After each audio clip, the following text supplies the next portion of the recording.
నవ తెలంగాణ దినపత్రిక 10వ వార్షికోత్సవ కార్యక్రమానికి సభాధ్యక్షత వహించిన మిత్రులు ప్రభాకర్ గారు,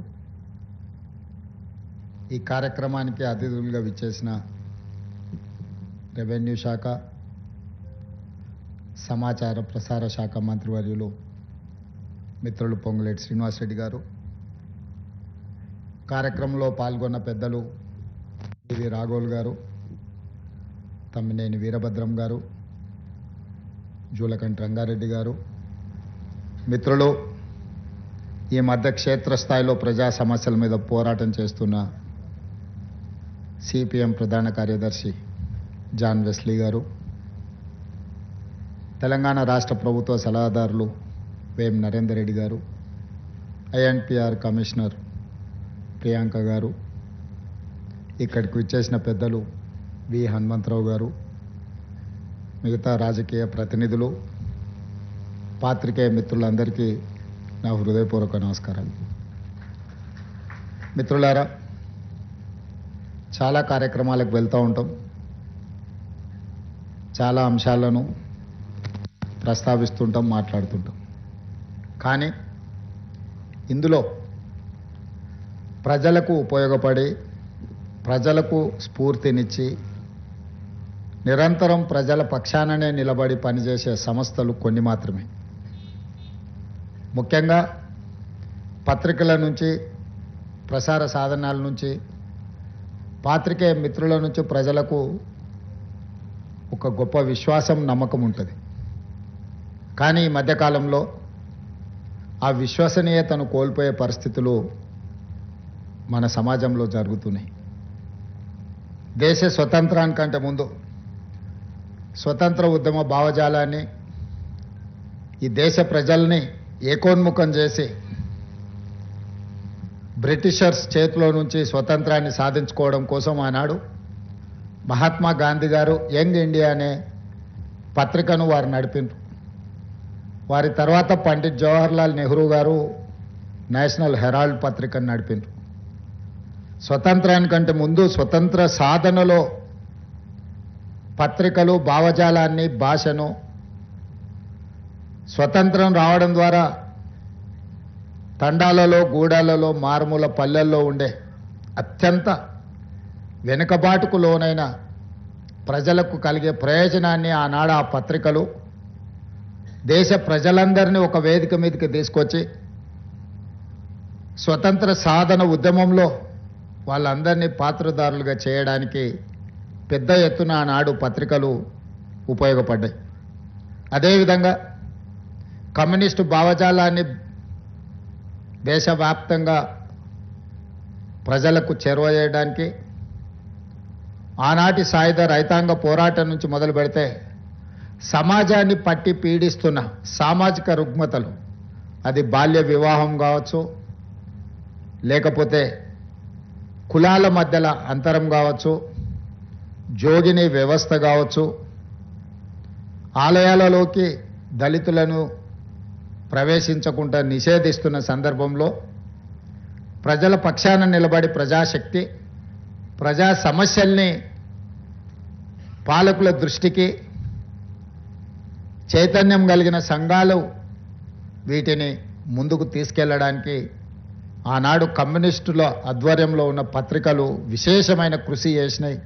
తెలంగాణ సాయుధ రైతాంగ పోరాటం ఈ దేశానికి, ప్రపంచానికి ఆదర్శంగా నిలబడ్డదంటే ఆనాడు జరిగిన పోరాటాలను నిక్షిప్తం చేసి చరిత్రను ప్రజలకు అందించడానికి, భవిష్యత్ తరాలకు అందించడానికి కమ్యూనిస్టులు నిర్వహించే పత్రికలు కానీ, కమ్యూనిస్టు భావజాలంతోనే ఈ అంశాలను క్రోడీకరించిన చాలామంది పెద్దలు ఈ తెలంగాణ సమాజానికి ఎంతో ఉపయోగపడ్డారు. ఆ కోవలోనే ఆ వారసత్వం స్ఫూర్తిగా తీసుకున్న యాజమాన్యం ఈరోజు నవ తెలంగాణ పత్రికను ప్రారంభించి 10 సంవత్సరాలు పూర్తి చేసుకొని ప్రజల పక్షాననే నిలబడతాం, ప్రజల గొంతుకై నిలబడతాం. పాలకులు ఎవరైనా సరే మేము ప్రతిపక్ష పాత్రనే, ప్రజల పక్షాన పాత్రనే వహిస్తామని చెప్పి ఈరోజు నవ తెలంగాణ యాజమాన్యం కావచ్చు, ఇందులో పనిచేసే పాత్రికేయ మిత్రులు కావచ్చు, ఒక కమిట్మెంట్తోని ఈరోజు పనిచేస్తున్నందుకు వాళ్ళని మనస్ఫూర్తిగా నేను అభినందిస్తున్నా. ఈరోజు గతంలో సిద్ధాంతపరమైన భావజాల వ్యాప్తి కోసం రాజకీయ పార్టీలు పత్రికలను పెట్టుకున్నాయి. వాళ్ళు నమ్మిన సిద్ధాంతాన్ని ప్రజలకు చేరవేయడానికి, చేరవేసిన సిద్ధాంతాన్ని ప్రజలలో సుస్థిరపరచడానికి ఆనాడు రాజకీయ పార్టీలు ఈ పత్రికలను పెట్టుకున్నాయి. కానీ ఈరోజు వింత పోకడలు వచ్చినాయి. చేస్తున్న తప్పులను కప్పిపుచ్చుకోవడానికి, సంపాదించిన సంపదను కాపాడుకోవడానికి, వాళ్ళని ప్రశ్నిస్తున్న వాళ్ళను సమాజంలో వాళ్ళ పట్ల అసహ్యకరమైన భాషను ఉపయోగించి వాళ్ళ ప్రతిష్టను దెబ్బతీయడానికి ఇవాళ రాజకీయ పార్టీలు కొన్ని పొలిటికల్ పార్టీ ఓన్డ్ మీడియా రావడం వల్ల ఈరోజు జర్నలిస్ట్ అనే పదానికి డెఫినేషన్ ఎత్తుక్కోవాల్సిన పరిస్థితి వచ్చింది. మేము నిర్వహిస్తున్న పత్రికా సమావేశాలలో సీనియర్లు కావచ్చు, జూనియర్లు కావచ్చు, వాళ్ళు అడిగే ప్రశ్నను బట్టి వాళ్ళు జర్నలిస్టులా లేకపోతే రాజకీయ పార్టీల కార్యకర్తలు జర్నలిస్టు ముసుగేసుకొని వచ్చి ప్రశ్న అడుగుతుండ్రా అర్థం కానంత అమాయకులు ఎవరు లేరు. ఈరోజు జర్నలిజం ముసుగులో కొన్ని రాజకీయ పార్టీలు వాళ్ళు నిర్వహిస్తున్న విధానం, వాళ్ళు చేస్తున్న ఆరోపణలు ఈరోజు సమాజం అంతా నిశ్చితంగా గమనించాలి. పాత్రికేయ మిత్రులకు నేను విజ్ఞప్తి చేస్తున్నా, మీరు డిఫరెన్షియేట్ చేయండి, వాళ్ళని వేరుగా కూర్చోబెట్టండి. వాళ్ళు మేము ఒక్కటి కాదని ఒక భావాన్ని ప్రజలకు కల్పించాల్సిన అవసరం ఉంది.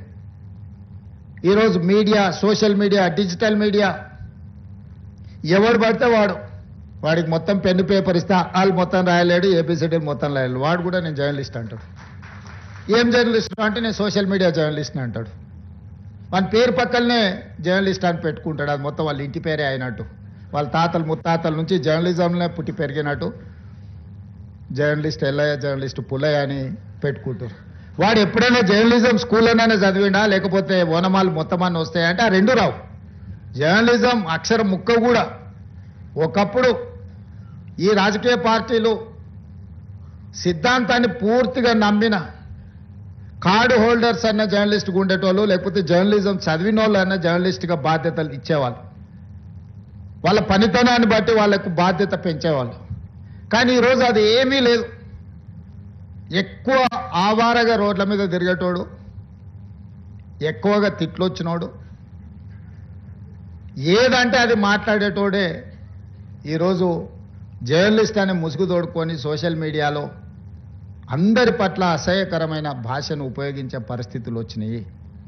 అందుకే ఈరోజు రాజకీయ పార్టీ నాయకులుగా మేము మాట్లాడితే మీరు కూడా అప్పుడప్పుడు మాట్లాడతారు కదా సార్, మరి మీ సంగతి ఏందని అడుగుతారు. మరి అవతలలో అట్లా మాట్లాడితే సమాధానం ఎట్లా చెప్పాలో నాకు దారి దొరకడం లేదు.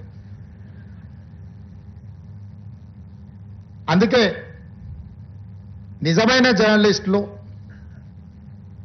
మీరు సెమినార్స్ నిర్వహించుకొని జర్నలిస్ట్ అనే పదానికి డెఫినేషన్ ఏందో డిఫైన్ చేయాల్సిన పరిస్థితి ఈరోజు సమాజంలో దాపురించింది.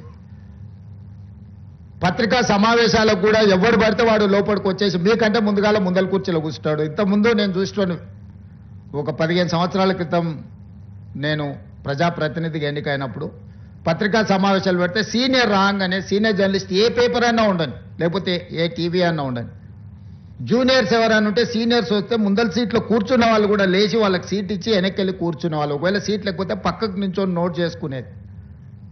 ఒక బాధ్యత, ఒక గౌరవం, ఒక మర్యాద.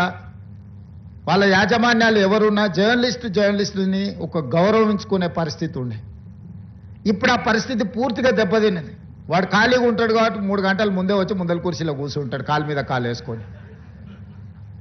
వాడికి ఆ వచ్చిన సీనియర్ జర్నలిస్టు వాళ్ళ జీవితాన్ని మొత్తం జర్నలిజంలో కలిపినరు. వాళ్ళు సిన్సియర్గా ప్రజా సమస్యల్ని విశ్లేషించడానికి, పరిశోధనలు చేయడానికి, వాళ్ళ జీవితాన్ని, ఆరోగ్యాన్ని ఫనంగా పెట్టి, కుటుంబాలను కూడా ఫనంగా పెట్టి ప్రజల సమస్యలను తెలుసుకోవడానికి ఎక్కడెక్కడనో మారుమూల ప్రాంతాలకు వెళ్ళి రోజుల కొద్దీ ప్రజలలో మమేకమై ఆ సమస్యల్ని తెలుసుకొని వాళ్ళు రాసిందన్న సంగతి, పాలకులు చేస్తున్న తప్పులను పట్టుకోవడానికి నిరంతరం శ్రమించి విశ్లేషించి మన ప్రాంతంలో జరిగిన విద్యుత్ ఉద్యమాల వెనుక ఇంత కఠోరమైన దీక్ష జర్నలిస్టులది ఉన్నది.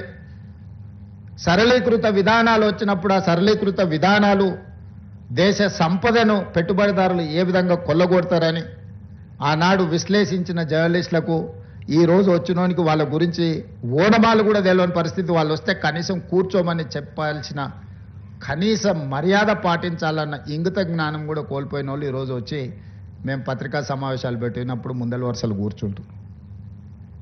కూర్చోవడం కూడా ధిక్కారంగా, మన మీదో లోకు అయినట్టు వాడేదో మన మీద పెత్తనాన్ని చెలాయించడానికి వచ్చినట్టు మన కళ్ళకు చూస్తుంటాడు. ఇంకా నువ్వు నమస్కారం పెడతలేవు, నన్ను చూసి తల ఉంచుకుంటలేవేందని. నాకైతే అప్పుడప్పుడు అనిపిస్తుంది దిగిపోయి పల్ల చెంపలు వలగొట్టాలని. కానీ పరిస్థితులు హోదా అడ్డం వస్తుంటాయి. గతంలో జర్నలిస్టులను చూస్తే మర్యాద ఇచ్చి పలకరించి ప్రెస్ మీట్ అయిపోయిన తర్వాత వాళ్ళతో 10 నిమిషాలు మాట్లాడి మేము చెప్పిన దాంట్లో ఏమన్నా లోపాలు ఉన్నాయా, లేకపోతే మేము చెబుతున్న ఉద్దేశం ఇదే అని వాళ్ళతో చిట్ చాట్ చేసేది, కొద్దిసేపు మాట్లాడేది. లేకపోతే ప్రెస్ మీట్కి వెళ్ళకంటే ముందు వాళ్ళకి ఫోన్ చేసి కనుక్కునేది. విద్యుత్తుకు సంబంధించిన విషయాల మీద కమ్యూనిస్టు పత్రికలలో రాత జర్నలిస్ట్ పేరు నాకు సరిగ్గా గుర్తులేదు, కానీ నేను చాలాసార్లు విద్యుత్ మీద మాట్లాడాలనుకున్నప్పుడు మీ నవతెలంగాణనే అనుకుంటా జర్నలిస్ట్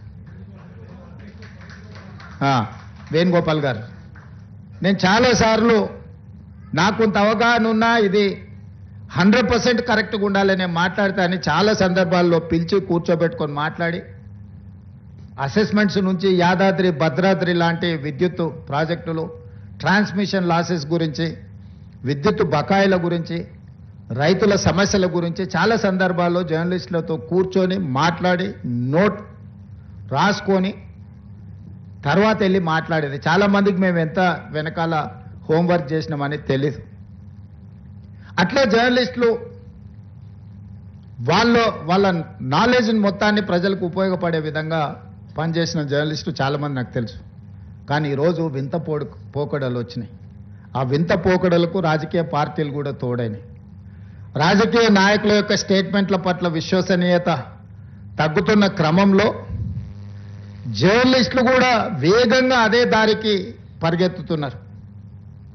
ఎందుకంటే యాజమాన్యాలు, రాజకీయ పార్టీలు పెట్టుకున్న పత్రికలు, ప్రసార సాధనాలు ఈ వ్యవస్థను కూడా నిర్వీర్యం చేసి కుప్పగూల్చడానికి ఒక రకమైన కుట్ర అనాలనో, స్వార్థం అనాలనో, లేకపోతే విపరీతమైన పోకడలు అనాలనో నాకు తెలియదు, కానీ వేగంగా రాజకీయ నాయకుల యొక్క విశ్వసనీయత ఎంత వేగంగా సనగిల్లుతుందో జర్నలిస్టుల యొక్క విశ్వసనీయత కూడా ఈ రాజకీయ పార్టీలు కొన్ని పెట్టుకుంటున్న పత్రికలు, ప్రసార సాధనాల వల్ల జర్నలిస్టుల యొక్క విశ్వసనీయత కూడా వేగంగా సన్నగిల్లుతుంది.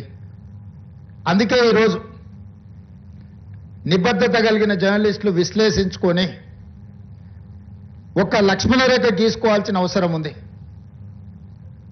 నిజమైన జర్నలిస్టు ఒకవైపు, జర్నలిజం ముసుగులో అరాచకం చేసే వాళ్ళని ఇంకొక వైపుకు నెట్టాల్సిన అవసరం ఉంది.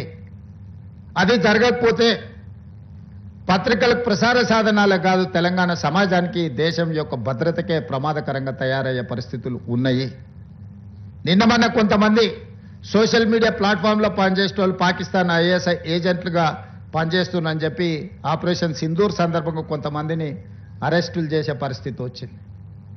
ఏ ముసుగు తోడుకొని ఎలాంటి కార్యక్రమాలు చేస్తున్నారో ఈరోజు మనం అర్థం చేసుకొని ముందుకు వెళ్ళాల్సిన పరిస్థితి ఉన్నది. అందుకే మిత్రులారా, ముందు నుంచే నాకు పాత్రికేయ మిత్రులన్నా, వాళ్ళు విశ్లేషణలన్నా,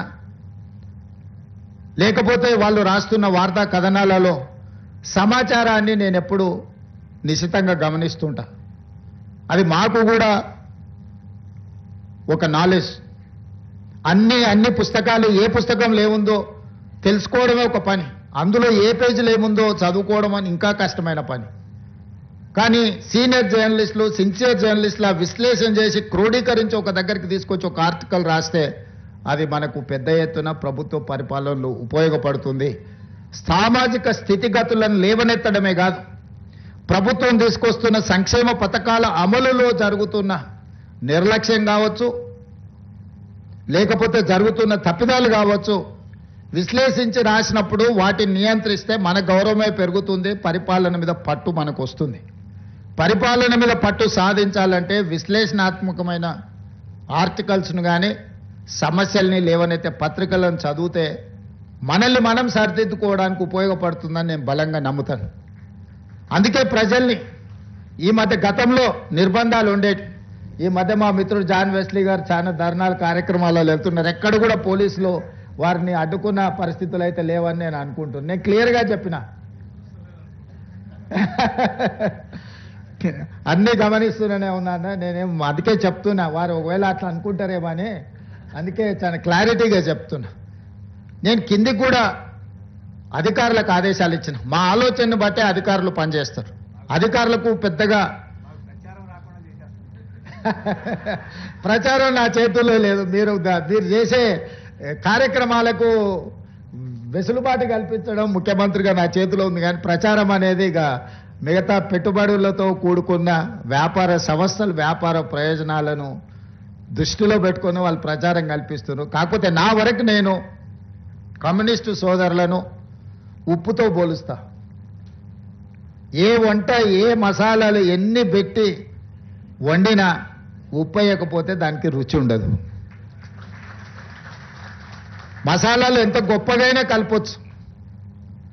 నలభీమ పాకం వండే గొప్ప వంటగాడు ఉండొచ్చు, కానీ ఆ వంటలో ఉప్పు లేకపోతే దానికి రుచి అనేది రాదు. ప్రజా సమస్యల మీద కూడా ఎర్రజెండా కనిపించినప్పుడే ప్రజా సమస్యల్ని పరిష్కరించడానికి ప్రజలకు ఒక విశ్వాసం. అది మేము ఎన్ని చెప్పినా వీళ్ళు అధికారంలోకి రావడానికి ఆలోచన చేసి చెప్తున్నట్టు ఉన్నారని అనుకుంటారు. కానీ కమ్యూనిస్టులు చెప్తే ప్రజలకు ఒక నమ్మకం, వీళ్ళు చెప్తున్నారంటే ఏదో కొంచెం విషయం ఉన్నట్టే ఉంది అని.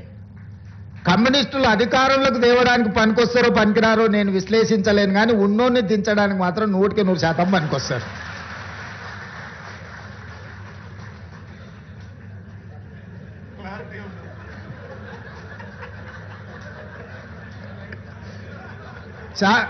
వేదిక మీద ఉన్న నాయకులకు నేను చెప్పిన విశ్లేషణ నచ్చకపోవచ్చు, కానీ నా భావాన్ని కూడా ఇక్కడైనా చెప్పకపోతే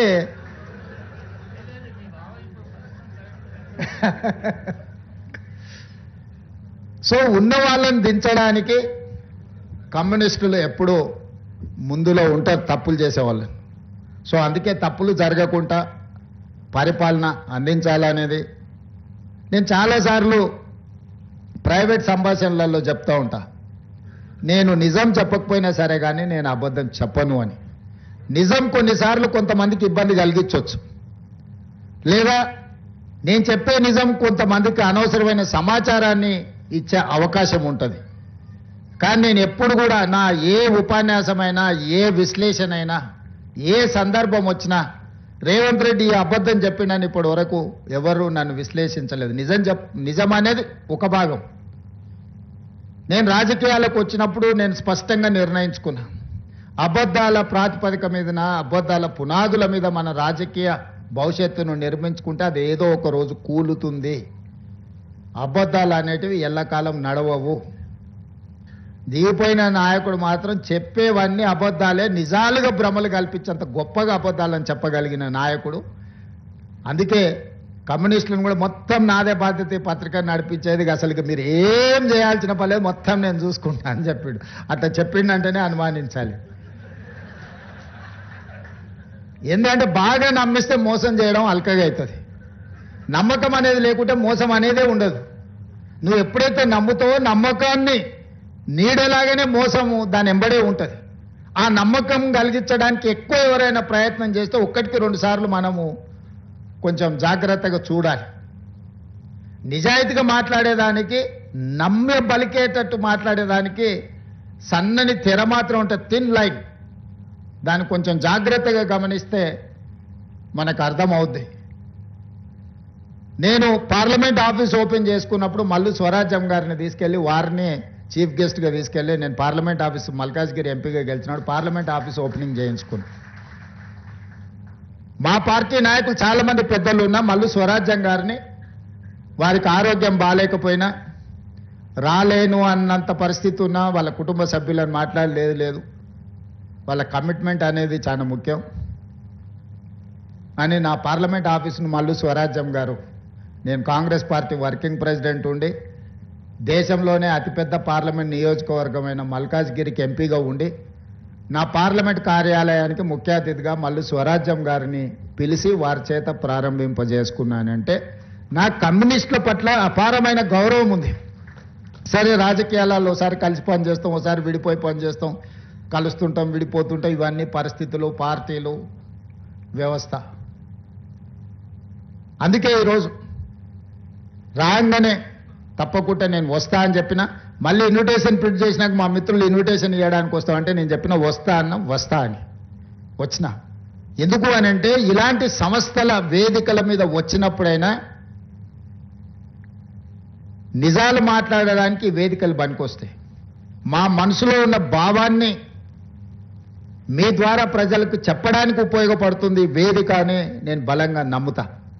అందుకే ఈరోజు ఈ వేదిక మీద నుంచి పత్రిక నడవడానికి మీకు అదనంగా సాయం చేయకపోయినా మిగతా పత్రికల కంటే ఈ సమెత్తు కూడా తక్కువ చేయనని చెప్పి ఈ వేదిక మీద నుంచి మీకు మాటిస్తున్నా.